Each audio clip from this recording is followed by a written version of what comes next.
अस्सलामुअलैकुम स्टूडेंट, आज मेरा टॉपिक एसिड रेन पर है। हमने प्रीवियस वीडियो में टॉपिक स्टार्ट किया था ecosystem balance and human impact. Previous video में हमने इसके फर्स्ट टॉपिक को कवर किया जो कि ग्लोबल वार्मिंग और ग्रीन हाउस इफेक्ट था। ठीक है, इसमें हम एसिड रेन को डिस्कस करेंगे। एसिड रेन, अब देखें हमारा जब वाटर जो एक वाटर हम यूज़ करते हैं, जो नॉर्मल हमारे पास वाटर है उसकी पीएच हमारे पास 7 होती है, और जो 7 से लेस देन पीएच नंबर वाले सॉल्यूशंस होते हैं वो एसिडिक में इंक्लूड होते हैं। ठीक है, जब पानी की पीएच लेवल जो है वो कम हो जाती है, 7 से कम हो जाता है पीएच लेवल, तो हम उस सॉल्यूशन को या उस वाटर को या जो हमारे पास वो लिक्विड होता है उसको हम एसिड बोलते हैं, और 7 से ज़्यादा को अल्कलाइन सॉल्यूशन बोलते हैं। तो एसिड रेन, अब देखें एसिड रेन कैसे फॉर्म्ड होती है। हमने ग्रीन हाउस इफेक्ट में बहुत सारी गैसेस के बारे में पढ़ा था, जैसे कार्बन डाइऑक्साइड है, nitrogen dioxide and sulphur dioxide gases है, जो बहुत सारे सोर्सेज में से रिलीज आउट होती हैं और ये हवा में जाती हैं, और ये ग्रीन हाउस जैसा इफेक्ट शो करती है। हमारी अर्थ का टेम्परेचर इंक्रीज हो रहा है इसकी वजह से।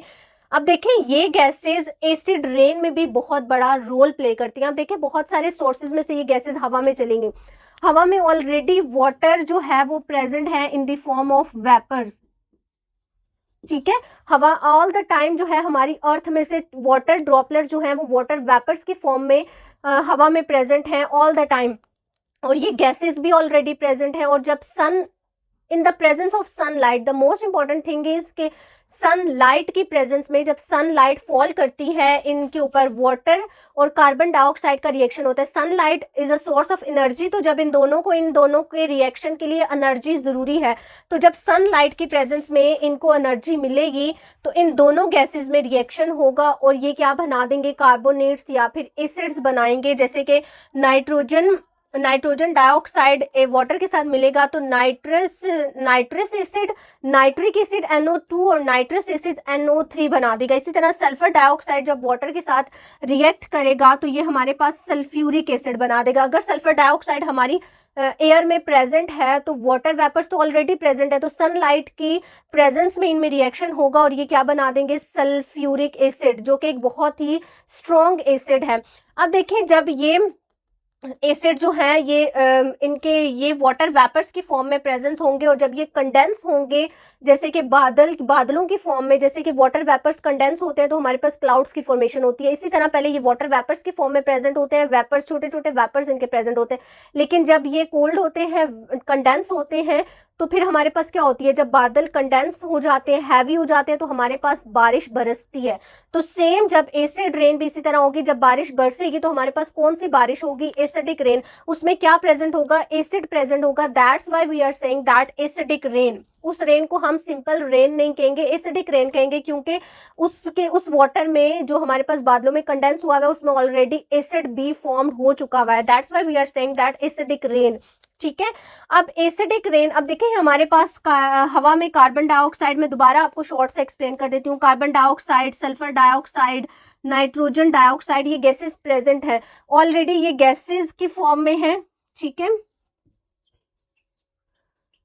अब देखिए हमारी अर्थ सरफेस के ऊपर से वाटर वेपर्स भी इवेपोरेट हो रहे हैं।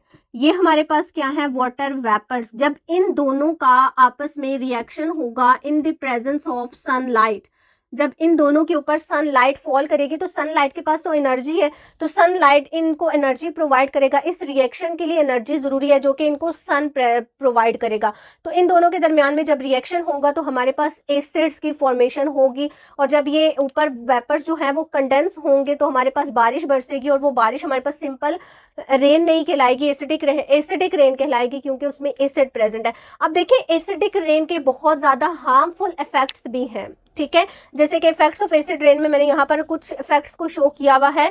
जो प्लांट्स के ऊपर आप देखिए इनका इफेक्ट क्या आता है, ये जाकर क्लोरोफिल को, प्लांट के जो लीव्स हैं, अब ये देखिए एक तो हमारे पास ट्री का ट्रंक आता है, दूसरा हमारे पास इसके ऊपर लीव्स इंक्लूडेड है। ठीक है, अब ये ट्रंक को भी जाकर खराब करते हैं, ट्रंक के ऊपर जो इसकी बार्क लेयर होती है उसको भी ये डैमेज करते हैं एसिड रेन। जब बारिश बरसेगी तो जब प्लांट्स के ऊपर गिरती है तो लीव्स के अंदर जो क्लोरोफिल होता है उस स्ट्रक्चर को एसिड जो है वो डिस्टर्ब करता है। जब क्लोरोफिल ही नहीं होगा तो प्लांट जो है वो अपनी फोटोसिंथेसिस कैसे करेंगे, प्लांट फोटोसिंथेसिस नहीं करेंगे तो वो डेथ की तरफ जाना शुरू हो जाएंगे। ठीक है। तो एसिड रेन का सबसे हार्मफुल इफेक्ट प्लांट्स के ऊपर क्या है कि ये इसके क्लोरोफिल को ही डैमेज कर देते हैं, जिसकी वजह से इसके अंदर प्लांट्स के अंदर फूड फॉर्मेशन नहीं होती और प्लांट्स की जो है वो डेथ हो जाती है। एनिमल्स को देखें तो एनिमल्स की स्किन के ऊपर पड़ेगी एसिड रेन को, तो उनके स्किन को डिस्टर्ब करेगी। बहुत सारी स्किन डिजीजेज हैं जो एसिड रेन की वजह से डेवलप हो जाती हैं, ठीक है। इसी तरह बहुत सारे, जैसे अब वाटर में फ्रेश वाटर एनिमल्स है, फ्रेश वाटर फिशेज हैं, अब जब बारिश बरसेगी तो उस पानी में भी तो हमारे पास एसिड हो जाएगा, ठीक है। एसिडिक रेन होगी तो उस वाटर में भी वो फ्रेश वाटर नहीं रहेगा, वो एसिडिक वाटर हो जाएगा, तो उससे हमारे पास एक्वेटिक लाइफ भी बहुत ज़्यादा डिस्टर्ब होती है। सॉइल, अब बारिश बरसेगी तो सॉइल के अंदर बहुत सारा हमारे पास सॉल्ट प्रेजेंट होते हैं, जिनके जो प्लांट्स की ग्रोथ के लिए बहुत ज़रूरी होते हैं। जब एसिड रेन फॉल करती है सॉइल के ऊपर तो ये सॉइल के अंदर जो सॉल्ट्स हैं उनके स्ट्रक्चर को ही चेंज कर देते हैं और ये अनडिजोल्वेबल सॉल्ट्स में तब्दील हो जाते हैं, जो प्लांट्स एब्जॉर्ब करने की काबिलियत ही नहीं रखते, ठीक है। तो सॉइल स्ट्रक्चर को डिस्टर्ब करते हैं, जिसकी वजह से प्लांट्स की डेवलपमेंट ही नहीं हो सकती, ठीक है। एनिमल्स को, बहुत सारे इक्वेटिक एनिमल्स मोस्टली जो है वो एसिड रेन से डिस्टर्ब होते हैं। प्लांट्स हैं, प्लांट्स को डिस्टर्ब, अब बहुत सारे बिल्डिंग मटेरियल्स हैं, मार्बल स्ट्रक्चर्स के ऊपर जब एसिड फॉल करता है, जैसे कि आपकी बुक में बहुत ही फेमस एग्जांपल है ताजमहल की, कि उसकी जो बहुत सारे स्ट्रक्चर्स हैं ताजमहल के, वो एसिड रेन की वजह से कोरोड होते जा रहे हैं, यानी ताजमहल के बहुत सारे जो स्ट्रक्चर्स हैं वो ख़राब होते जा रहे हैं।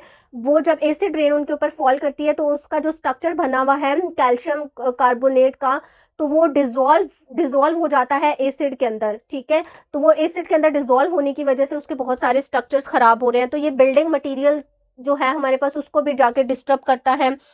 मेटालिक सरफेस को क्रोड करता है, यानी उनको जंग लग जाता है जब एसिड, एक तो जब ऐसा सीजन होता है बारिशों वाला तो ऑलरेडी हवा में नमी होती है, नमी की वजह से भी हमारे पास जो मेटालिक सरफेस है उनके ऊपर जंग लग जाता है। लेकिन जब एसिड उनके ऊपर फॉल करता है, जितनी भी मेटालिक सरफेस है एल्यूमिनियम को छोड़कर, उन सरफेस के ऊपर कोरोजन स्टार्ट हो जाती है, यानी जंग लगना शुरू हो जाता है, जिसकी वजह से सारी मेटालिक सरफेस जो है वो ख़राब हो जाती हैं, फैब्रिक्स ख़राब होते हैं, पेपर, लेदर को ये इस कंडीशन में कर देते हैं कि उनके अंदर से सारी इलास्टिसिटी और उसके स्ट्रक्चर को डिस्टर्ब करते हैं। तो ये हमारी बहुत सारे बैड इफ़ेक्ट्स हैं एसिड रेन के, और जो कि हमारी डेली लाइफ में हमें फेस करने पड़ते हैं और जो हमारी लाइफ को डिस्टर्ब कर रहे हैं। तो ये बहुत ही सिंपल सा टॉपिक था। Hope so students you get all my points. If you have any question then you ask in my comments box.